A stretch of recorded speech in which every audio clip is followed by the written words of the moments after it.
O convidado que eu vou chamar agora para vocês já estão super acostumados a ver na telinha. Nascido no Rio Grande do Norte, ele é apresentador do SP1 da Rede Globo e é formado em jornalismo na Universidade Federal do Rio Grande do Norte, em Natal. É com muito orgulho e alegria que eu chamo Alan Severiano para o palco. Alan, por favor. Tudo Obrigado, bem? Aline, tudo bom? Seja bem-vindo. Obrigado, prazer. Obrigadíssimo pelo convite. Fiquei muito honrado de estar aqui conversando com todo mundo e podendo bater um papo com jovens, mesmo que à distância, né, remotamente. É isso aí.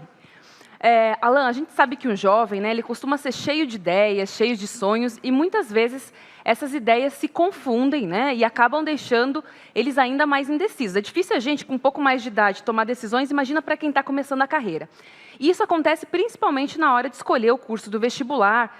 Várias ideias passam pela cabeça. Será que eu devo fazer o que eu gosto? Será que eu tenho talento para isso? É melhor eu cursar alguma coisa que dê dinheiro, né, para pagar as contas? São algumas das perguntas que vêm à mente nesse momento. E a gente está super acostumado a te ver na televisão, né, todos os dias, e a gente fica curioso, né? O jornalismo foi a sua primeira opção? Não, não foi minha primeira opção. Para a faculdade foi uma surpresa até para os meus pais, mas eu fazia eletrotécnica na Escola Técnica Federal, lá do Rio Grande do Norte, ou seja, meu caminho seria engenharia elétrica. Enfim, eu gostava mais da parte de eletrônica, e o curso é de engenharia elétrica, na UFRN, que era uma área que não me interessava muito, enfim. E como não tinha o curso que eu queria exatamente, eletrotécnica teria que vir, melhor, eletrônica teria que vir aqui para São Paulo, enfim, mudar de cidade, eu estava meio balançado, assim. E desde o começo do ensino médio, eu fazia umas crônicas na sala de aula, às vezes no intervalo, ou então um pouco antes do professor chegar, fazia umas crônicas sobre a turma mesmo, assim, movimentos da turma, um pouco de humor, fazia umas gracinhas ali. E o pessoal começava a estimular, falava, pô, você escreve bem, você tem jeito para isso, não sei o quê. Eu nunca liguei muito. Mas na hora do vestibular, na hora de decidir, eu estava confuso como qualquer adolescente. Eu acho que eu fiz vestibular, acho que tinha 16 anos ainda na época. É muito cedo, né? Muito, muito cedo. E a cabeça, né, você pensa em todas as possibilidades, até porque eu não ia mal em matemática, por exemplo, nem em ciências. Era uma coisa que estava ali, equilibrado. Porque é sempre um começo, né? Você gosta de matemática, então você faz exatas. Se você não gosta de português, você faz humanas, né? Eu tinha mais resistência física ali, era meu bicho-papão, mas o mundo resto tem, eu gostava. né? Todo mundo tem. Exatamente, é meio difícil, né? Mas, enfim, muitas possibilidades passando pela cabeça, e aí, de repente, deu um estalo assim, tipo, pô, jornalismo, eu gosto de escrever. E acabei escrevendo jornalismo porque eu queria ter um trabalho que eu não tivesse rotina. E aí eu me via, às vezes, como engenheiro, fazendo meio que as mesmas coisas todo dia, ou tendo que ser um engenheiro brilhante para criar alguma coisa, e me deixar satisfeito ali, tipo, dar vazão ao meu lado mais criativo. E aí, em jornalismo, eu achava que a rotina ia ser diferente a cada dia, enfim, estar convivendo com pessoas, né, diferentes, conhecendo pessoas diferentes, realidades diferentes num país como o nosso, né, que é tão diversificado, e que poderia ser mais criativo.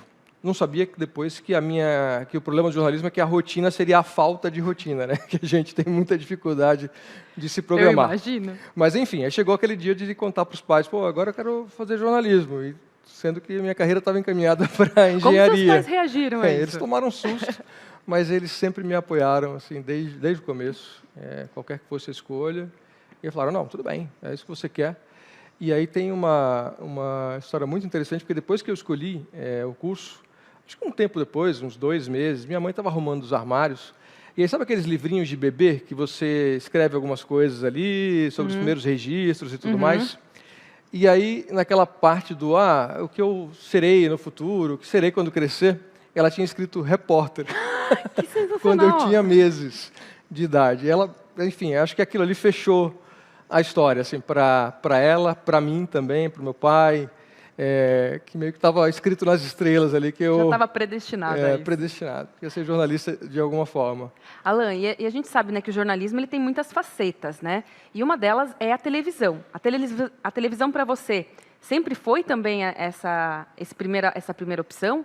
Também não foi. Então, vou deixar todo mundo sossegado aqui, né? Todo mundo está em dúvida ali nesse momento da escolha, porque quando eu escolhi jornalismo, eu também queria trabalhar em jornal. Tinha o maior prazer de escrever, de trabalhar em jornal, ver aquela coisa impressa. Né, de escrever? Tinha mais assim, jornaizinhos que eu fazia em casa, ou enfim, essa experiência na escola e na faculdade também.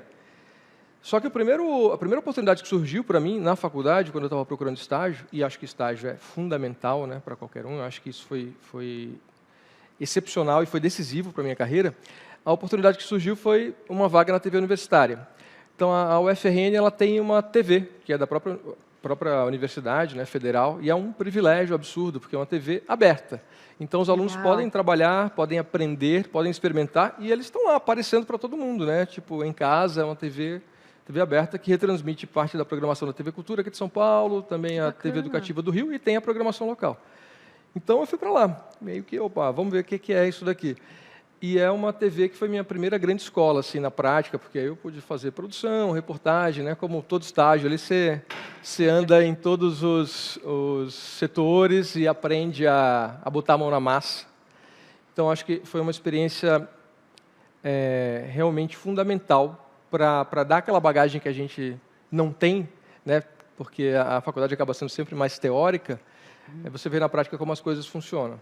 Exatamente. E aqui no Pro, Alan, a gente sempre fala que os estágios, eles são uma excelente oportunidade para a gente descobrir quais são os nossos talentos, com o que realmente nós temos afinidade. No mundo do trabalho, é onde a gente pode errar, onde a gente pode aprender e aprender muito, né? Eu imagino que o caminho no telejornalismo não seja muito fácil. Minha sugestão de quem leiga, de quem está olhando como ouvinte, né? Principalmente quando nós falamos das grandes emissoras, né? Que estão concentradas aqui na região Sudeste. Conta pra gente um pouquinho como foi essa transição, essa sua saída do Nordeste para o Sudeste, cheio de sonhos, ideias na bagagem, e quais eram as suas expectativas e os seus planos nessa saída?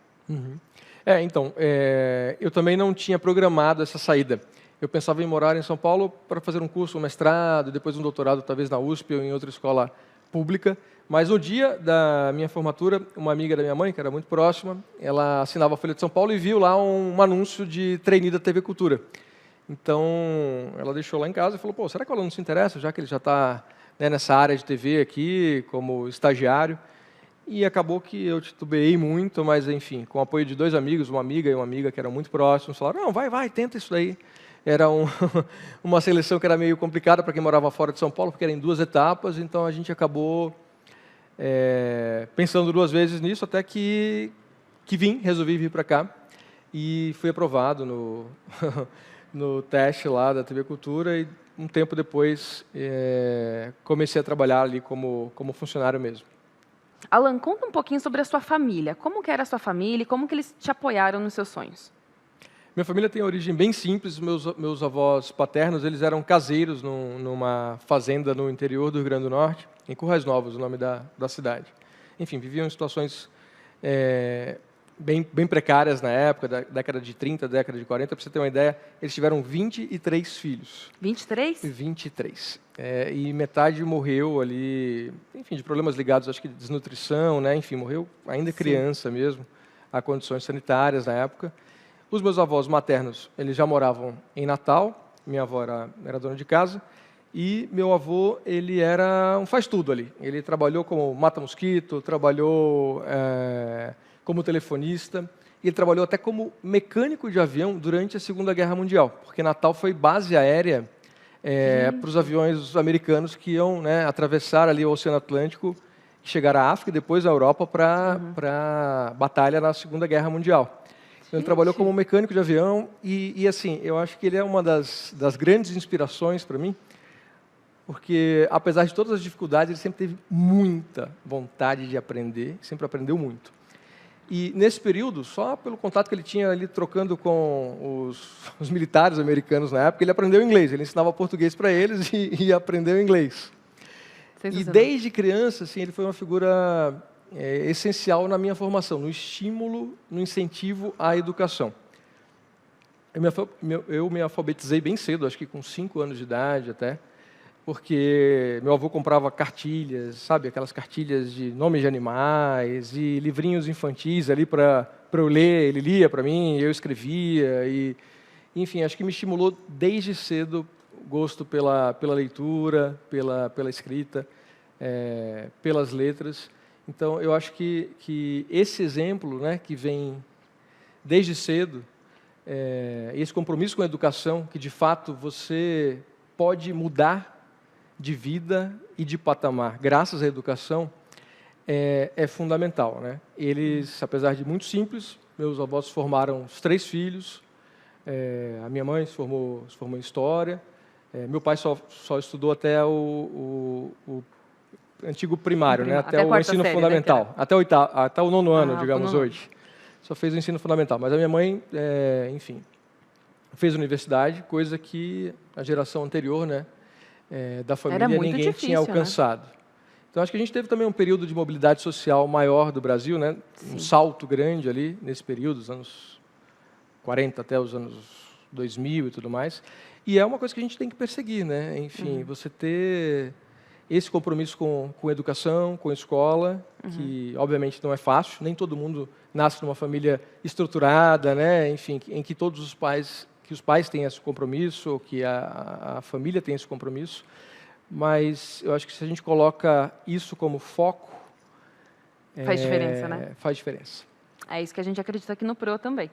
Alan, e você contou para a gente, né, do trainee, de todo o processo. Então, quando você chegou em São Paulo, que as coisas começaram a acontecer para você, né, na sua carreira? Sim, nesse aspecto assim, de oportunidades de trabalho, né, o ambiente profissional, sim.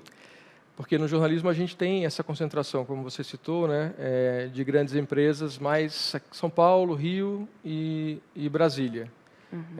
Então, em Natal, a minha experiência tinha sido mais como estagiário mesmo. E aqui em São Paulo foi, enfim, o começo, de fato, da carreira profissional, né, de dar cara a tapa ali, de aprender os códigos de uma cidade nova, né, que são muito diferentes. Difícil, né? Para quem é de fora, para quem é de São Paulo é muito simples. São Paulo, para quem é de fora é muito difícil. Eu lembro quando eu cheguei aqui, eu não sabia pegar um metrô, nunca tinha, não sei nem como é que faz. Então tem coisas que são muito difíceis, são um código, né? Como você entende como a cidade funciona, né? Por outro lado, eu acho que tem uma garra também, né, de quem vem de fora, que você fala, não, eu vou domar, vou conseguir me adaptar, né? Vou conseguir vencer essas adversidades todas. Eu acho que é isso que a gente precisa ter, né? Esse brilho nos olhos ali diante de uma situação nova.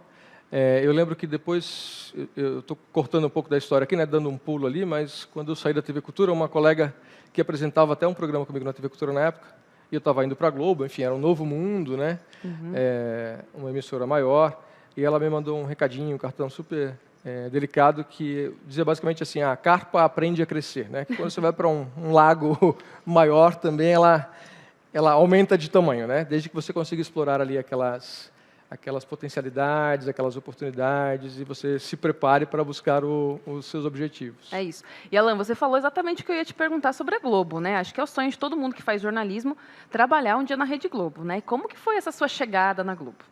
Eu fiquei 3 anos na TV Cultura, fui muito feliz, enfim, trabalhei em vários jornais lá, no 60 Minutos, que era um jornal super tradicional, do meio-dia, depois fiz Jornal da Cultura, fiz Repórter Eco, que, enfim, é um jornal, né, mais ligado à ecologia.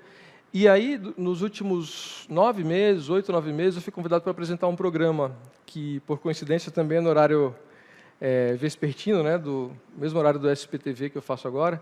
Então, o programa era, acho que, da 1 às 2 horas do meio-dia até 1 hora, chamava Matéria Pública. Era um programa de entrevista, então eu estava apresentando esse programa ao lado dessa colega, da Luciana Camargo, e recebi o convite, assim, do nada. Eu estava em casa um dia e aí me ligou a secretária do diretor de jornalismo daqui de São Paulo, na época, e falou, oi, tudo bem? Eu sou a secretária do diretor e ele queria falar com você. E eu lembro que tipo, sentei na cama, assim, o que está rolando, né? E aí ele fez o convite, ó, você topa vir para a reportagem, né? Enfim, eu estava na apresentação e aí comecei na reportagem e aí foi tudo do zero. Mudei de empresa, foi meio que como um Ctrl-Alt-Del ali, em relação a, enfim, horários de trabalho, porque eu comecei a trabalhar na madrugada, né? Enfim, entrei como repórter na madrugada, fiquei acho que uns 3, 4 meses ali, ralando muito Difícil, na madruga, né? Na reportagem dos jornais da manhã. Então, assim, foi um aprendizado e um momento de repensar a carreira. Opa, vamos começar de novo agora numa empresa grande ali que enfim, exige que os profissionais tenham esse trajeto. e essa trajetória. E eu acho que é importante, porque quando você começa do comecinho mesmo, né, você vai criando bases mais sólidas e que vão te deixando mais forte, mais seguro para ir dando um passinho ali de cada vez. O Alan, eu acho que é super importante também falar que essa é a jornada, ela não é uma linha reta, né? Você estava super bem, você falou, vou dar um passinho para o lado, porque depois eu quero dar mais passos para frente, né? A vida ela é muito mais cíclica do que a gente imagina, ela não é reto, né? A gente tem que entender essas possibilidades. E mesmo na Globo, você teve uma passagem como correspondente em Nova York em 2013. Como foi essa experiência de estar atuando fora do seu país, que acho que é uma honra gigantesca, e ser correspondente era algo que você imaginava lá atrás, ou foi alguém te ligou e você falou, Alan, vamos para os Estados Unidos, como que foi? Não, eu tinha já demonstrado o desejo de trabalhar como correspondente, acho que uns 3 ou 4 anos antes de ir. Tinha dito para minha chefe, para os meus superiores, tenho interesse, eu quero ser correspondente, acho que é legal para ampliar horizontes, né? E ter uma visão também de fora do Brasil, né? Quando você está fora, você tem uma visão diferente do país, você consegue comparar e saber exatamente qual o contexto ali que a gente vive, o que é que a gente pode melhorar, aquele potencial que a gente não consegue explorar, infelizmente, né? E ir para frente. Então, eu tinha muito essa vontade. Até que em 2013, final de 2012, comecinho de 2013, veio o convite. Só que o convite acabou sendo meio que por um curtíssimo prazo. Acho que a gente teve que se mudar, eu enfim, era casado, já tinha minhas 2 filhas, a gente teve que se mudar em 1 mês e meio, mudar de país, né? Imagina. Não é mudar de cidade, é mudar de país, né? Pois então, enfim, aquela coisa de arrumar lugar para morar, e a nossa maior preocupação na época era arrumar a escola para as crianças, né? Então eu fui para lá, primeiro sozinho, para, enfim, ver onde é que a gente ia morar, ver que escola elas iam ficar. E foi um período assim fantástico. A gente ficou 4 anos e 4 meses lá. Foi um aprendizado muito bacana, né? Porque, enfim, tem a dificuldade da língua, tem a dificuldade cultural, né? Que são coisas que fazem diferença, mas ao mesmo tempo fazem você crescer. Você sofre bastante ali, aprende na marra, né? Esses códigos diferentes, né? Como os códigos eram diferentes de Natal para cá, também, mas né? Na exatamente, essa apreensão toda de não falar nada, não entender no começo, que era o caso delas, né? A gente deixava elas na sala de aula e elas davam tchau assim, sem falar nada. Imagina o desespero. Mas tiveram uma evolução boa, né? Acho que para elas também foi uma dificuldade enorme no começo, que acabou se traduzindo ali em aprendizado, né, e superação. Com certeza, né? Deve ter sido, imagino eu, uma experiência incrível, muito importante para a sua carreira, mas aí chega o momento de voltar, né? Voltar para o Brasil. E nessa volta, em 2017, você passou a cobrir o jornalista Carlos Tramontina no SP2 e nos fins de semana o César Tralli no SP1. Como é fazer um jornal local de uma cidade tão grande como São Paulo, de uma metrópole, em meio a tudo o que acontece, porque em São Paulo acontece tudo, todo dia, a todo momento, né? É bem desafiador, bem desafiador. E aí você tem que meio que reprogramar a cabeça, né? Porque, enfim, eu estava como correspondente internacional e, enfim, você está lidando com assuntos internacionais. A rotina não existe, né, num jornal desse. Não existe. A falta de rotina é o padrão. E isso é muito bacana, né? Eu continuo gostando disso, por mais que para a qualidade de vida não seja o mais adequado ali, né? Horários de sono, enfim. Mas isso te mantém sempre em movimento, né? E cobrir São Paulo é uma delícia, porque é uma cidade que é um mundo, né? A gente tem tantas culturas, tantas realidades aqui e tantos desafios, principalmente, né? Pessoas que, de fato, precisam muito de informação, que têm pouco acesso à informação, apesar de morarem numa cidade rica, né? E grande como a nossa, mas como a desigualdade é enorme, você sente que está, de fato, fazendo diferença na vida das pessoas quando você faz um jornal comunitário, como é o SPTV, né? Que tem esse propósito, sobretudo, assim, de falar com as pessoas, de prestar serviço, de ajudar as pessoas no dia a dia que está cada vez mais complicado, né? Principalmente por conta da pandemia, dessas dificuldades que a gente tem enfrentado nos últimos anos na saúde e também na economia do país. Alan, eu queria falar exatamente sobre a pandemia, né? Depois de toda essa experiência, você, né, a gente começou a pandemia em 2020 e você, né, que vinha numa ascensão à frente dos jornais locais, teve que, como todo mundo, recalcular sua trajetória e transformar uma mudança de rota em mais uma oportunidade de mostrar todo o seu talento na frente das câmeras. Né? Dessa vez no Jornal Nacional, informando a população dos dados da média móvel de Covid-19 e da vacinação com uma excelente postura, que era o que a gente precisava para esse momento, né? O momento pedia isso. Como foi para você prestar esse serviço tão importante à população, mas ao mesmo tempo tão difícil, né? Considerando todas as fake news e tudo o que acontece, que aconteceu durante a pandemia e o nosso desconhecimento sobre essa doença e como tratar. Foi um trabalho gratificante, né? É um trabalho que continua com outros colegas agora. Eu também não fui o primeiro, já fui o segundo, o Márcio Gomes fazia antes de mim.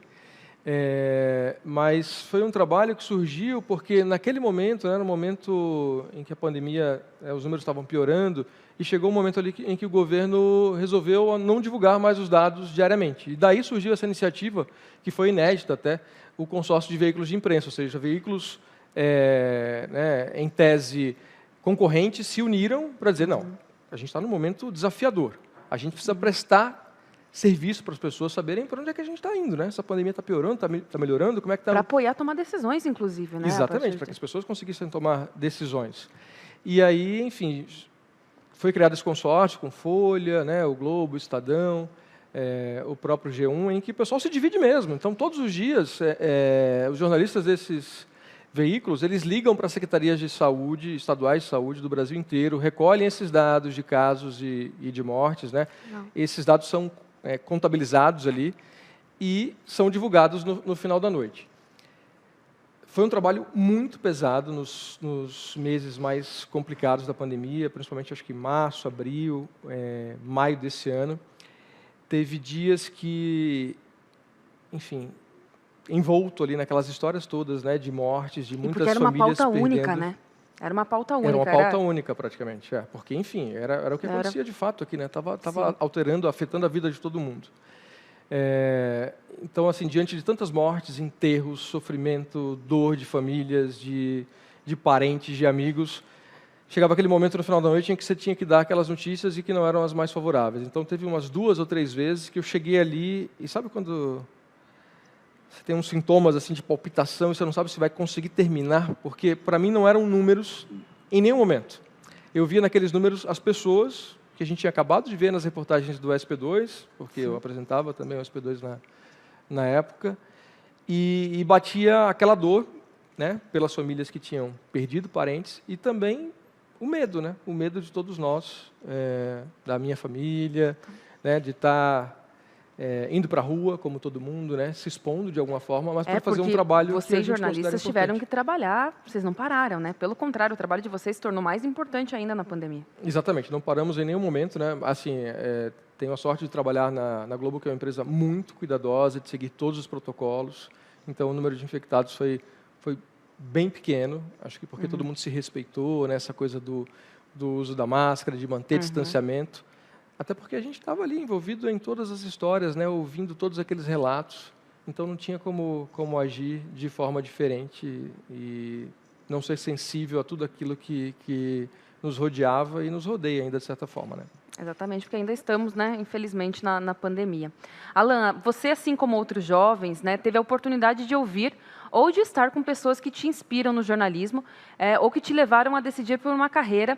E como esse encontro foi importante em termos de aprendizado e desenvolvimento profissional? Então, como foi o encontro com esses mentores, com essas pessoas que você admira?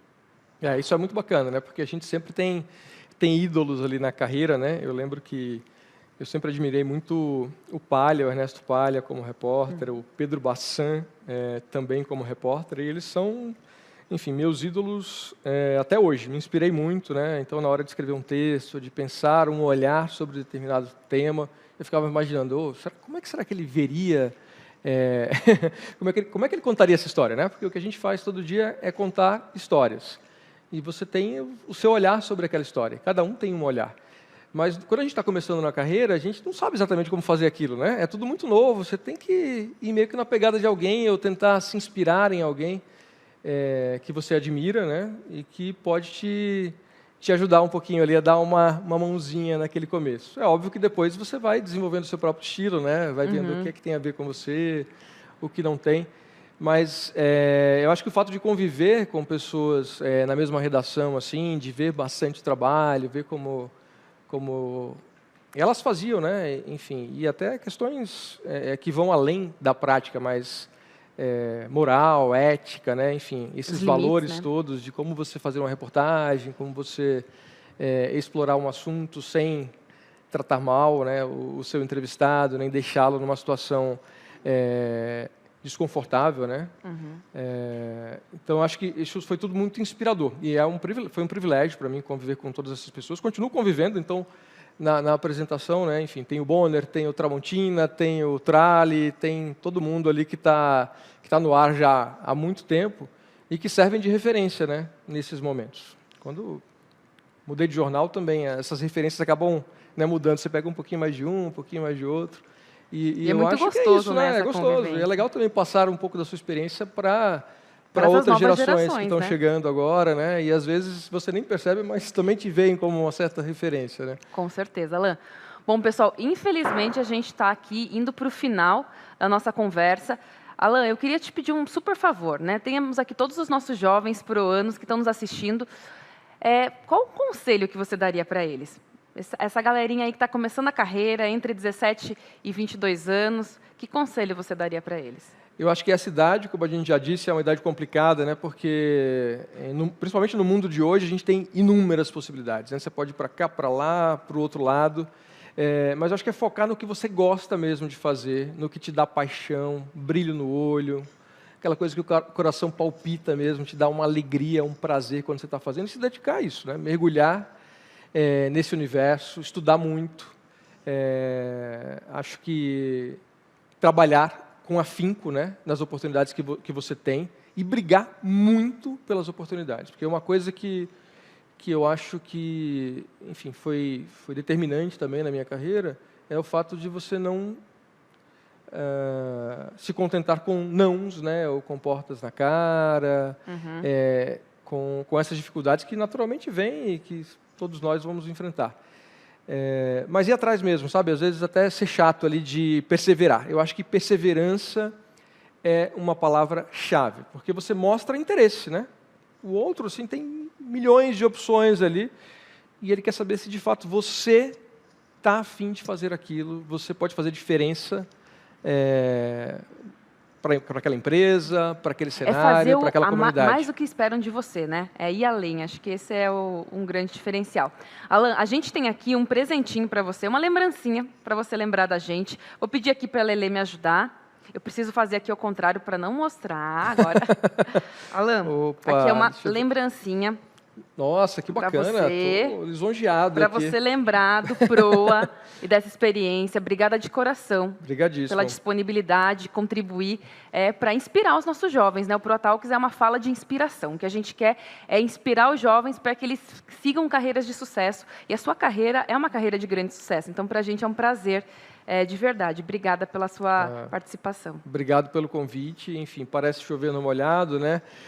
Clichê total, mas enfim, são esses jovens que vão fazer o nosso futuro, né? Eu ouvi essa frase assim um tempo atrás, não faz sentido isso, né? Futuro, não sei o quê, estamos aqui agora, né? O futuro está logo aí, né? Pois é, mas assim, a gente vê sim essa mudança geracional, uma hora você olha para o lado e fala, caramba, tá todo mundo da mesma idade aqui, isso aí. Né, quase, e a gente está em posições em que você pode de fato fazer diferença, né? É isso aí. Então, eu espero que o pessoal se inspire e busque o melhor de cada um para fazer essa diferença, principalmente num país como o nosso, que precisa, é tão carente, né?